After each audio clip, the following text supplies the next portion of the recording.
नमस्कार दोस्तों, रेणु एकेडमी में आपका स्वागत है। आप सब कैसे हैं? आई होप आप सब अच्छे होंगे और मन लगा के पढ़ाई भी कर रहे होंगे। दोस्तों, जैसा कि अभी टीजीटी का एग्ज़ाम तो कैंसिल हो चुका है, लेकिन पीजीटी का एग्ज़ाम अभी जो डेट है 18 जून वही है। कुछ भी ऐसी सूचना नहीं है कि कैंसिल वगैरह होगा। तो आप लोग वही डेट मान के तैयारी करिए। किसी के बहकावे में मत आइए कि हाँ, कि पीजीटी की परीक्षा भी जो है कैंसिल हो जाएगी।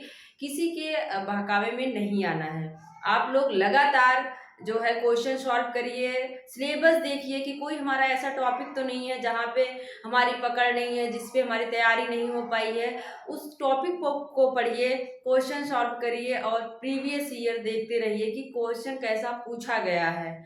क्योंकि हम बहुत ज़्यादा डिटेल पढ़ लेते हैं और क्वेश्चन जो है सामान्य चीज़ें पूछ लेता है, फैक्ट पूछ लेता है, हमारा क्वेश्चन गलत हो जाता है। तो ऐसा नहीं करना है। प्रीवियस ईयर को देखते हुए अपनी तैयारी को मजबूत बनाइए। दोस्तों, आज हम द्विवेदी युग का नामकरण जिसके नाम पर हुआ था, उनके निबंधों को एकदम आसान तरीके से याद करने की कोशिश करेंगे। क्या है, कौन ना है? महावीर प्रसाद द्विवेदी। महावीर प्रसाद द्विवेदी के नाम पर ही द्विवेदी युग का नामकरण हुआ था और इनके बहुत सारे निबंध हैं। इनका एक जो है पूछा जाता है कि इन्होंने क्या कहा है, ज्ञान राशि का संचित कोष। इन्होंने क्या कहा, साहित्य को ज्ञान राशि का संचित कोष कहा है। याद रखिएगा इस शब्द को, ज्ञान राशि का संचित कोष इन्होंने कहा है साहित्य को। ठीक है, संचित कोष, इसको हमने याद कर लिया। तो दोस्तों, महावीर के पास जो है अपार ज्ञान राशि जो है वो संचित रूप में थी। संचित रूप का मतलब कि जब देखो महावीर मतलब जब हनुमान जी को जाना होता है संजीवनी लाने के लिए, तो उनको याद दिलाया जाता है कि तुम्हारे अंदर बहुत ताकत है, तुम्हारे अंदर ज्ञान राशि का संचित कोष है। ऐसे मैंने लिंक कर लिया क्योंकि बहुत सारे ऐसे मिलते जुलते जो है कथन आते हैं। तो महावीर के पास क्या था, ज्ञान राशि का संचित कोष था। बाद में उनको याद होता है कि हमारे अंदर बहुत ताकत है। तो ज्ञान राशि का संचित कोष साहित्य को किसने कहा? महावीर प्रसाद द्विवेदी ने कहा। और इन्होंने लॉर्ड बेकन के निबंधों का अनुवाद किया है। पूछा जाता है कि लॉर्ड बेकन के निबंधों का अनुवाद किसने किया है? तो बेकन विचारावली नाम से जो है महावीर प्रसाद द्विवेदी करते हैं। एक शब्द आता है जो बहुत ज्यादा चर्चित है, अनिश्चितता शब्द को लेकर। इनका एक निबंध है, हमने यहाँ लिखा है भाषा और व्याकरण। जैसा कि आप सब जानते होंगे कि महावीर प्रसाद द्विवेदी जो हैं वो व्याकरण मतलब जो वर्तनी है, जो व्याकरण की शुद्धियां हैं, उस पे इनका विशेष ध्यान गया है। तो जाहिर सी बात है, कोई भी रचना आती थी छपने के लिए तो ये देखते थे कि इसमें क्या गलती है, क्या अशुद्धियां हैं, उसको ये वापस कर देते थे। तो बाल मुकुंद गुप्त देखते हैं, इसी में एक शब्द प्रयोग होता है भाषा और व्याकरण में, अनिश्चितता शब्द।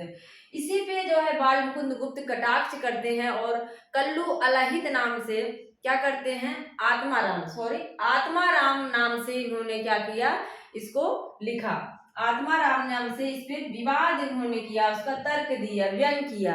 उसी के बाद जो है महावीर प्रसाद द्विवेदी सर्ग और नरक ठिकाना नाही कल्लू अलहित नाम से जो है उसके जवाब में वो रचना लिखते हैं। इस चीज को याद रखिए। अनिश्चितता आखिर ऐसा क्या है?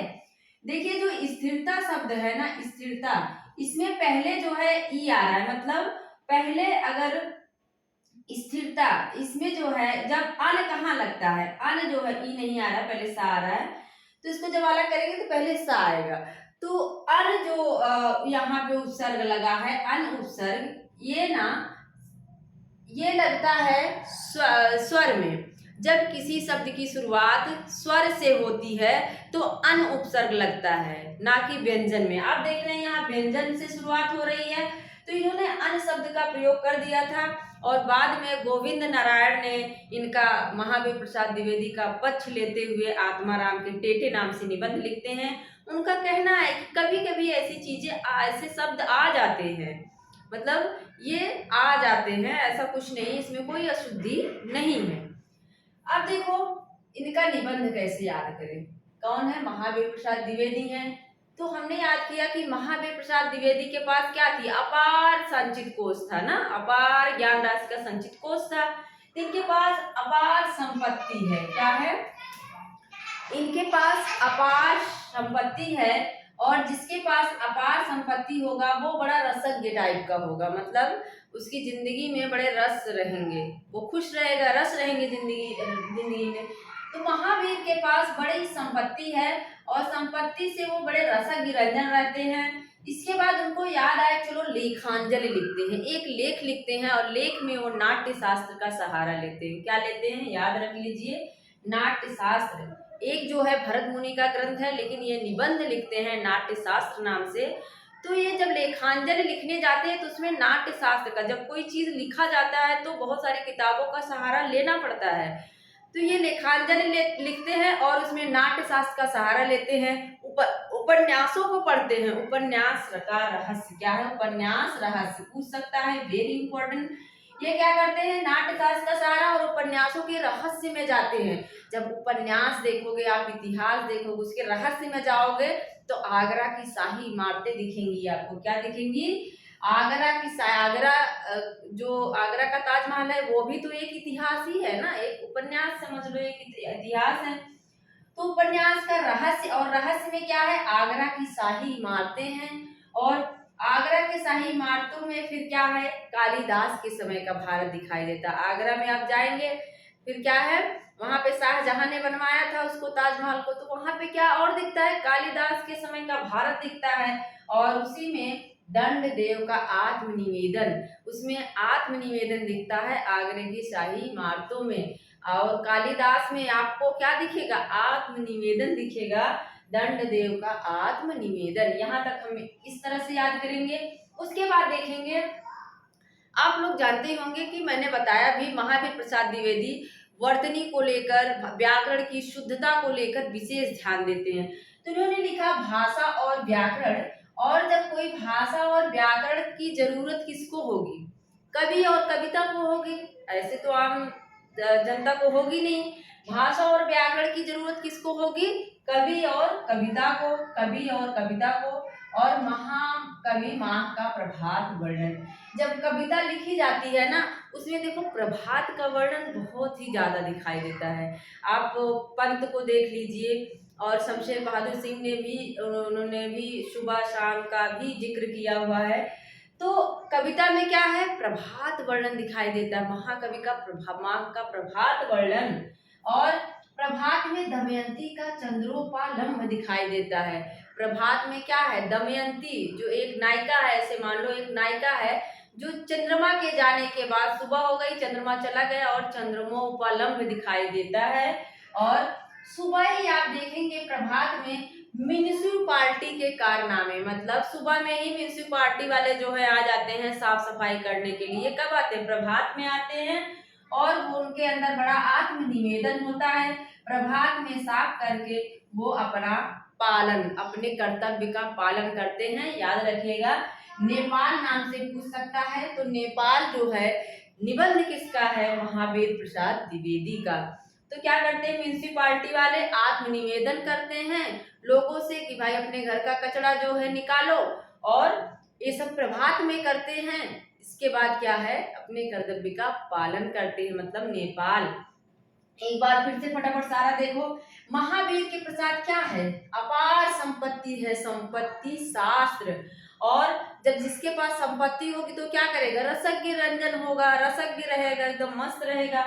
फिर इनको याद आता, चलो एक लेख लिखते हैं, लेख में ये नाट्य शास्त्र का सहारा लेते हैं, उपन्यास के रहस्यों को पढ़ते हैं, आगरे की शाही इमारतों को भी देखते हैं, और कालिदास के समय के भारत को भी पढ़ते हैं, क्योंकि उनको क्या लिखना है, लेखांजल लिखना है। कालिदास के समय का जब भारत देख लेते हैं, इसके बाद उसमें दिखाई देता है कि अरे इसमें तो बड़ा दंड देव का आत्मनिवेदन है। इन लोगों में क्या था, बड़ा आत्मनिवेदन था। और महावीर प्रसाद द्विवेदी जो है भाषा और व्याकरण को लेकर बड़े ही जो है कठोर इनका नियम था। और भाषा व्याकरण की जरूरत किसको पड़ेगी, कवि और कविता को पड़ती है।